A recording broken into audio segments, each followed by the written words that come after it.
এটা রয়েছে। আল্লাহ রসুল শেরে খোদা মাওলা আলী রাদিয়াল্লাহু আনহুকে বলেছিলেন যে তুমি উঁচু কবর পেলে ভেঙ্গে সমান করে দাও।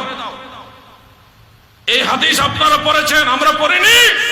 অবশ্যই পড়েছি।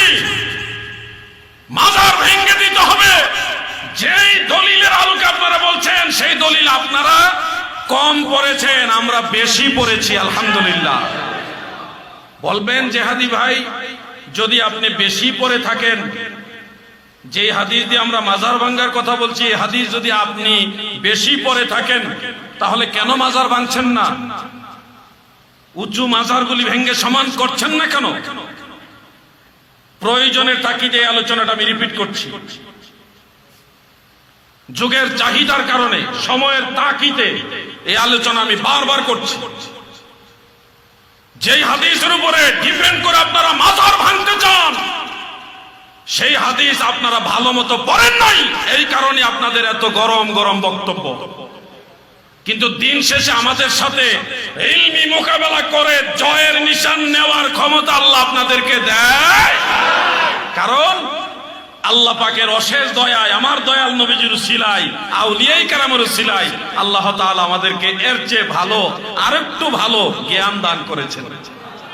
আমরা এই হাদিস এখানেই পরে শেষ করিনি। কেন নবীজি বললেন কবর ভেঙে সমান করতে?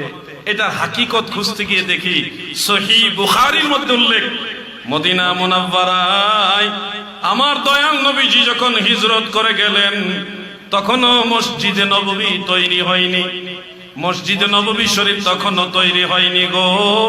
আল্লাহর হাবিব সাহাবায়ে কেরামকে যখন বললেন, সাহাবায়ে কেরাম এখানে মসজিদ তৈরি হবে, জায়গা নির্ধারণ করলেন, কিন্তু লক্ষ্য করে দেখা গেল ওই জায়গার মধ্যে উঁচু উঁচু টিলা আছে, ইহুদিদের বড় বড় উঁচা উঁচা কবর আছে, আর কিছু খেজুর গাছ আছে।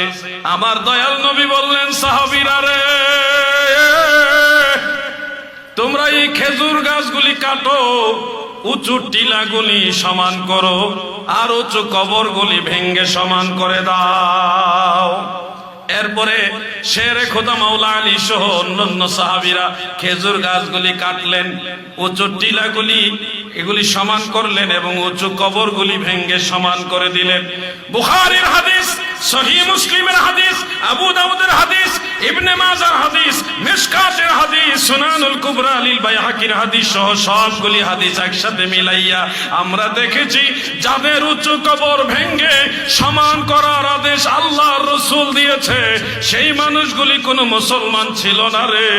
যেই মানুষগুলির কবর ভেঙ্গে সমান করার আদেশ দয়াল নবীজি দিয়েছেন, এগুলি ইহুদিদের কবর ছিল। সেই ইহুদিদের কবর ভাঙ্গার হাদিস এনে আপনারা আল্লাহর ওলিদের কবর ভাঙতে চান। কথা কি বুঝতেছেন আপনারা? এবার আমি প্রশ্ন করি, আপনারা বলুন, আল্লাহ রসুল যাদের কবর ভেঙ্গে সমান করতে বলেছেন, এই কবরগুলি কাদের? সবাই বলেন কাদের? তাহলে ইহুদিদের কবর ভাঙ্গার হাদিস, ইহুদিদের কবর ভাঙ্গার হাদিস এনে যারা আল্লাহর ওলিদের মাজার ভাঙতেছেন, আমি আপনাদেরকে স্পষ্ট ভাষায় বলে যাই, আপনাদের হাসর ইহুদিদের সাথেই হবে। ঠিক না বলে? কোন জায়গার হাদিস কোন জায়গায় নিয়ে লাগাইছে?